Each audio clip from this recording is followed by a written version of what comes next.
Next on the agenda is Tom Boyd, our keynote speaker. Tom Boyd, number 1 draft pick, GWS. After 1 year, got a massive contract deal, $7 million, 7 years for Western Bulldogs. I mean, you can't even fathom that sort of money doing what people consider a dream job. But what they don't understand and what we'll hear about now is the pressures that get put on you. And I think one of the hardest things is sometimes when you hear someone like this, number 1 draft pick, that sort of money and that sort of stuff, doing something you love or you think you love, it's hard to relate. But what you need to do is you need to put yourself into your shoes in terms of we've all got stresses, family, business, work, everything that we get up and do every single day. And that there is your hard. And so his hard of not wanting to be in an AFL club and obviously the mental toll of the stresses. It's exactly the same if you're a PT or you're working in any sort of business. We all have the stresses. So just make sure when you listen to the story, you've got that, you can relate because we all have that and no one's immune to those sort of stuff. So, big thanks for Tom for coming down. This is going to be a really important chat about, I guess, his journey into mental health and how he sought out help and how, I guess, he got out of the environment that was, I guess, not making him the most happiest version of himself. Now he's a father of a little baby girl. Baby girl? Yep. Baby girl just turned 1. So life changes and life evolves and you get different stresses. So put your hand together for Tom Boyd.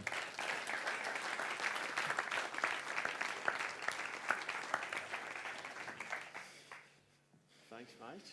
No worries. I must say, you think football's hard, but I didn't try and run home from Sydney after I got lost. Firstly, congrats to everyone who, I went to private school, so I did some math. 2,606 Ks these guys did. I'd be lucky to get 2.5 of them at the game. So well done, massive effort. And look, I think that, sometimes it takes extreme things to get people to pay attention. And I think that you did something extreme that certainly caused a ruckus and for all the right reasons. So well done to everyone. Maybe one more big round of applause for those guys. That's right. So first, let's talk about, I guess, the journey of being a number 1 draft pick and the pressures of I guess, the acknowledgement of that. Yeah, I think my journey was probably a little bit different to most. I grew up the same as probably everyone in this room, right? Williamstown is a big sporting town, and I wanted to play 2 things as a kid. I wanted to play basketball and I wanted to play football. And from a young age, I was lucky enough that I had 2 things going for me that meant that I could go through the ranks quickly, get selected in representative sides, and by the age of 15, I was captaining the state football team, and also playing basketball in the state side alongside Ben Simmons and Dante Exum, who were much better than me, but they were pretty good, and they were teammates of mine. And I think those 2 things in particular was, I grew up in the brown bricked club rooms of any rubbish suburban footy club that was built in the 1960s, with paraphernalia on the walls and teams of the past and Division 3 premierships. And there was one bit that always stood out to me, and that was a black and white photo of a man standing with a small premiership cup hoisted above his head and 2 VBs getting poured on him. And I was like, that is perfection. Now that photo was a photo of my dad, my hero, still is to this day. And he was the captain coach at the 1989 Division 3 Premiership in the AFL. And so the passion I had for sport and the passion that I had to make Dad proud was always massive. And I got to this stage, as I said, where I'd sort of built my way through the ranks. And one of the key defining factors is that I'm obviously not short. I've been trying to tell people for 2 years on Zoom, and they all think that I'm 6 foot like everyone else.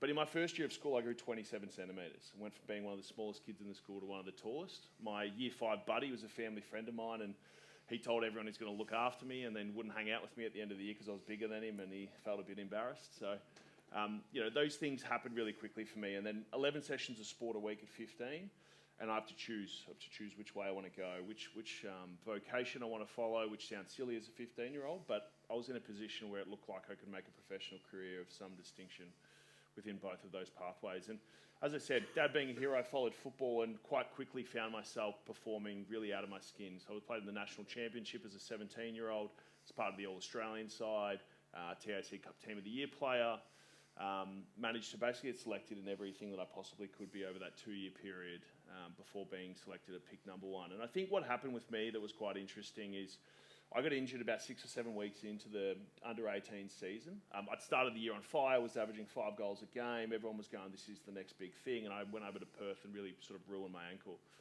And whilst I was injured, I started getting this like legend started building about me because I'd had a perfect season to date. And everyone's going, he was going to kick 80, he was going to kick 70.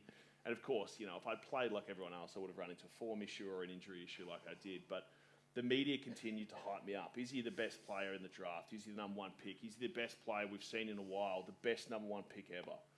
And then, you know, I arrive 10 days after my final school exam in front of 2,500 people in the Gold Coast Convention Centre and be announced pick one. And your life changes like that. You know, 2 days after that, I fall asleep in Sydney and my time as an AFL player starts 10 days after my final school exam. And I think, you know, as Dill opened, it's actually pretty much my opening, is that my story is unique.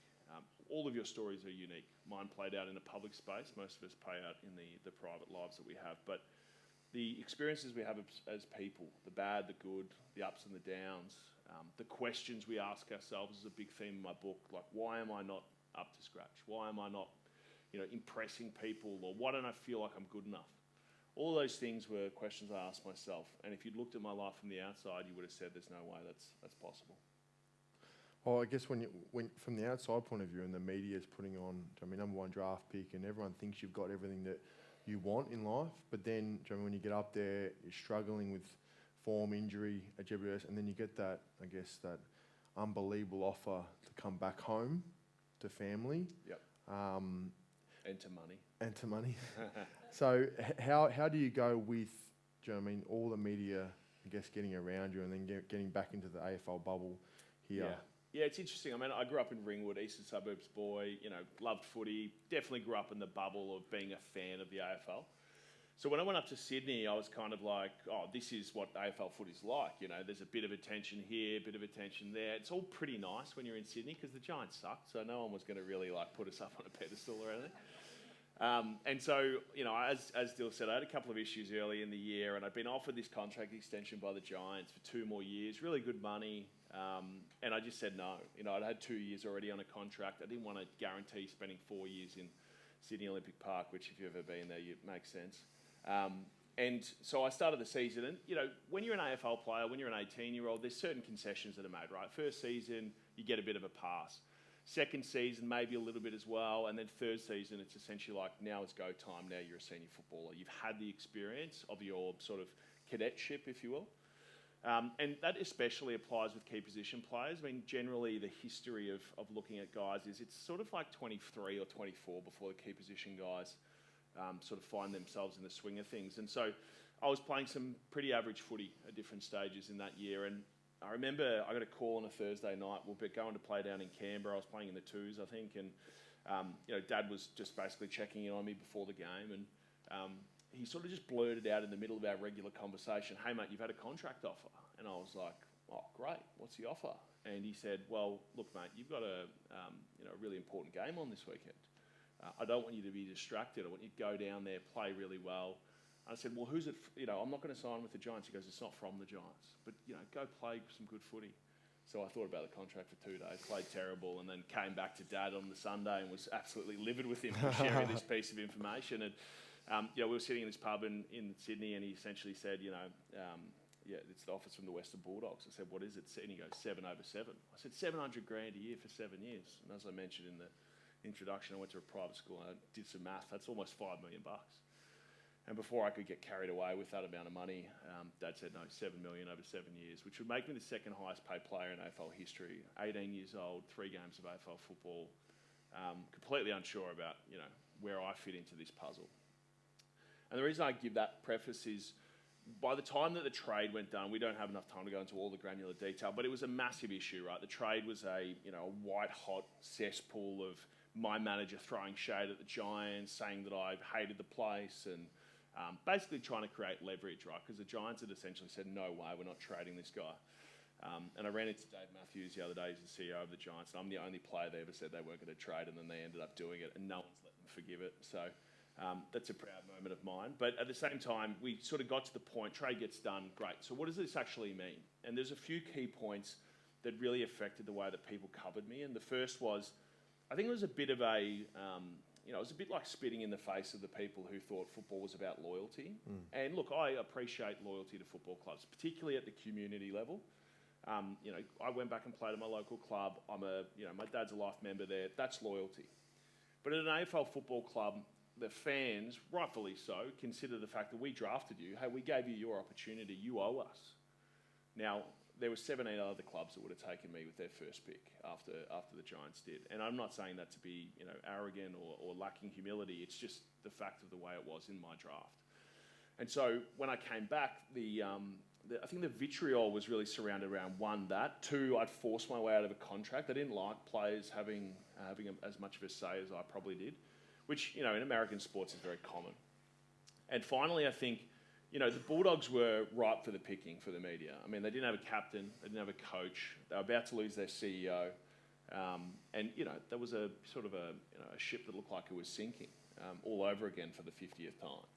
And, the conversation quickly went from, Tom's a young guy, he needs some time to develop, maybe he hasn't been up to scratch, but let's just wait, to he needs to perform now, he needs to live up to the contract that he's given, even though I was still, 19 years old.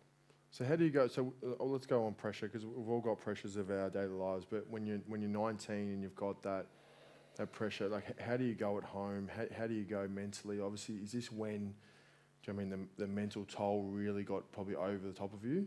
Yeah. So my first year, symptoms very quickly came down. Bit of anxiety, which I probably thought about as like I was nervous all the time back then. We didn't talk about this stuff at school. I finished in 2013. Not a single word was spoken. And it's not something I'm necessarily proud of, but I think it's important to be authentic. The people that I thought had mental health issues when I was at school had an aid worker with them. They couldn't get through classes. They missed school because they were, basically couldn't connect with the curriculum. And that's what it was presented to us at that time. No one spoke to me about, hey, all these kids, will have stresses in their life at different stages. Some of these kids are going to struggle with depression, anxiety, either now or into the future. And so it was all very foreign. And so I, was dealing with that. And the other significant one, which played a huge role in my career, was sleep. And the initial stages, I couldn't get to sleep. It's 11 o'clock, 12 o'clock at night. My mind's racing. I'm up to train at 5. I've got 15 Ks to do in the sun, which obviously doesn't pales in significance tonight. But in a normal crowd, everyone's impressed by it. And we did gym in the afternoon and stuff as well. But it was sort of like I was just battling this, spiraling level of fatigue. And so what do? I do what a lot of people who are struggling do. I spend time on my own. I withdraw. Don't go to the social stuff. And in my mind, I was just going, this is the way to recharge. I've got low batteries. Let me get back to playing my best footy. And so when I returned to Victoria, those two issues in particular just spiraled completely out of control. And instead of not being able to get to sleep, now I could sleep okay from a sort of Monday to a Thursday. Thursday night comes with main training session, playing Saturday night. I can't sleep Thursday night. Wake up or get up on a Friday and pretty much haven't slept at all. I've got to go to training, do match previews, light training session, afternoon off to just recover. Don't sleep Friday night. Now I'm playing footy in front of 60,000 people. And, to get through a game like that after a couple of nights not sleeping, and this happened for, big chunks of those 2 years through 15 and 16, and certainly 17 was sort of really where it got out of hand. To get through a game of AFL football, the physical side is covered quite well, the 13, 14, 15 kilometres, the dynamic nature of the game, the physicality. But it's the concentration that sets the best players apart from the rest. The ones who can play every single stoppage, every single moment with the best quality. You think about Marcus Bontempelli, that's his great strength. It's just quality rather than just quantity. And for me, the mental anguish of trying to get through, concentrating, not making mistakes, not doing things that I'm not supposed to, basically playing my role in the team and not letting my team down was incredibly difficult. And then after games, very common for AFL footballers, particularly after night games, again, I'm not sleeping. Now it's 3 nights. And particularly after I hadn't played any good or I was dealing with team losses, maybe we weren't in the best spot, which happened at different stages over the course of my career. That's when I had my real bad brushes with depression and couldn't drag myself out of bed on a Sunday, couldn't get out of bed on a Monday until I absolutely had a necessity to get to football training. I think that gets back to the question around, the pressures in our life, what do they consist of? Well, one part of the pressure is what we build up in our own mind, right? Like, what do we actually have to do? And what do people expect of us? Because our opinion of that is often different to reality. But the second one is It's the accountability of the pressure, right? And the accountability that all of you have in the room is that, I don't know about you, but when my 1-year-old wakes up and she starts screaming, she doesn't get to be just left alone. One of us has to go and tend to her. When I have a meeting and I'm presenting to a client base or I'm coming to an event like this, I have to be here, because if I'm not, I disappoint a whole bunch of people. That's one part of it. But the additional layer, I think, that's added on to the AFL world is the repercussions for failing at either, so your own individual performance and also the way that the world is holding you to account, is played out on the grand stage. The grand final in 2016 was played in front of over 6 million people. It's a lot of people to fail in front of. And so I think for me, what I did was I struggled greatly to deal with it over a long period of time. And it wasn't really until I worked out that, my metric of success and who I was as a person was beyond the 2 hours on a football field every weekend. Like, I wasn't defined purely by that. But in a world of the AFL, which, that's all you're measured on, it's very difficult to separate the two. It's interesting because you say you're defined by, and a lot of people say like you're defined by what you've got, or what you have and stuff like that. Where, being grateful for what just the smaller things in life are probably the most important things. When did you first seek help? Yeah, I'd had, probably a growing suspicion I was having issues, but I was stuck between a rock and a hard place where there was very little things that I could do to change the equation. We did this breathing exercise earlier, talk about seeing a psychologist. In some ways, they're the small pieces that add up to big value in my mind. If you're in a job that is completely in conflict with who you are, and you're working all the time, and you're, hell for leather, can't see your family, a yoga class on a Friday is probably not going to fix it. And that's just logic and common sense. And so for me, over that period of time, I kind of went down the path of, it'll change, like it'll fix itself. Just hang in there, keep going. Well, it's my dad's favourite saying. It was always, tough times make tough people. Just keep banging your head against the wall and eventually things will improve. And for me, there was 2 key moments that I really stuffed this up. The first was after my issues in 2014, my first season at the Giants, the sleep and anxiety issues I mentioned before, that big deal was like, hey, what can we possibly not have now? I was told at that time I was homesick. Now I'm back in Victoria. Now I'm the man. I'm getting paid all this money. I'm playing footy for a club who actually values me beyond what the Giants did. And of course, things didn't change.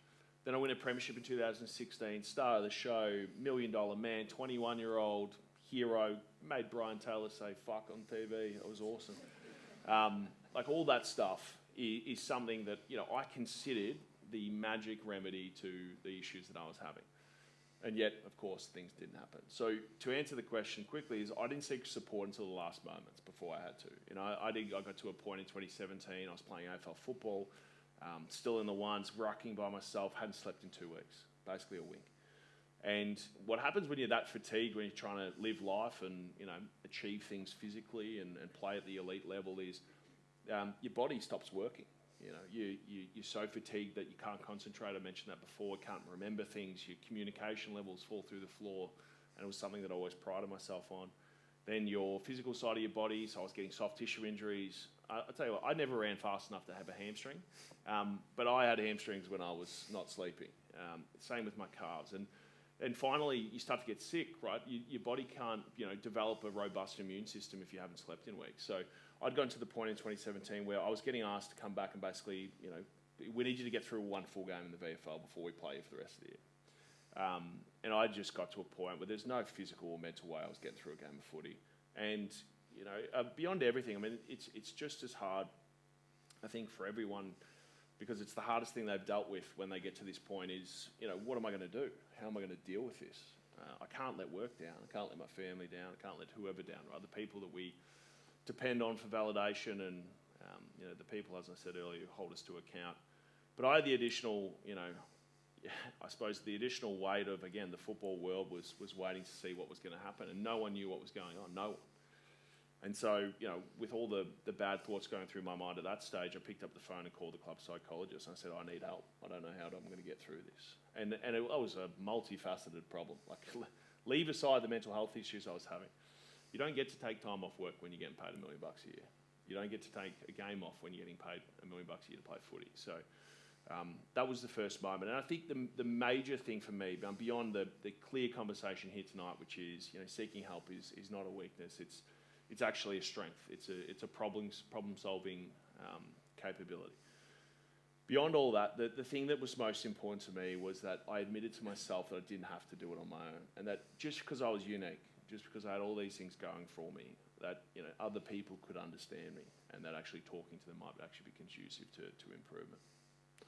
So I guess anyone out here that needs help, or what sort of advice do you give to anyone, young or old, Yep. that when they get to that sort of point where it's time to sort of be vulnerable and speak out, what advice do you give them?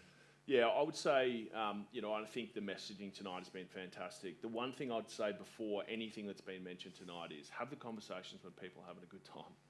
Do it whilst everyone's going all right. Because, I can go to my friends whilst I'm in a good space, and I know they're in a good space, and I can say, boys or girls, whoever's there, I just want you to know that if you're ever struggling with something, you've got a problem that you can't solve, you're scared or concerned or confused, I'm here to help you. And I'm not saying I can fix your problems for you. I'm not saying I'll even understand them, but I promise you that I'll help support you find the people who can help fix them. And the reason for that is, I don't know about the rest of you, but when I'm in a really bad mood, the last thing I want to do is open up to people.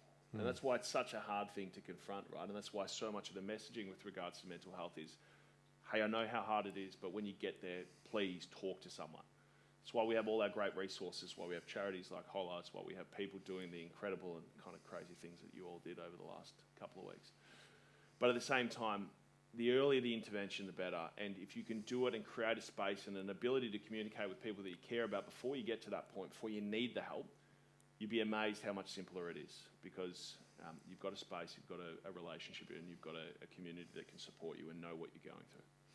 It's probably one of the biggest things I got from doing a bit of research on your journey over the last couple of weeks is that big point of getting in early and creating that conversation when things are good. It was actually a really big point that I took from your journey. So ongoing now, do you know what I mean, you retire from such a massive deal, like that's like, you're giving up $2 million over 2 years. And you're going, like, I'm putting my hand up and saying, I'm retiring from footy. How was that feeling, the weight off your shoulders, or how did you feel after that? Yeah, so it was an interesting, and to give the context behind retirement, it's probably the most misdocumented part of my career. Everyone was like, oh, he's depressed again, so he gave it up. And it certainly wasn't the case. I was very passionate about what I wanted to do next. I was, clearly and in a clear and clarified mind about the fact that football and me didn't gel, and there was too many fundamental differences between what I believed and what football presented to keep going. And I'd spoken to the club doctor, Gary Zimmerman, at the end of 2018, and I'd said, I've been injured for a few months, had a bad back, it just wasn't going anywhere. I said, Gaz, I'm ready to hang him up.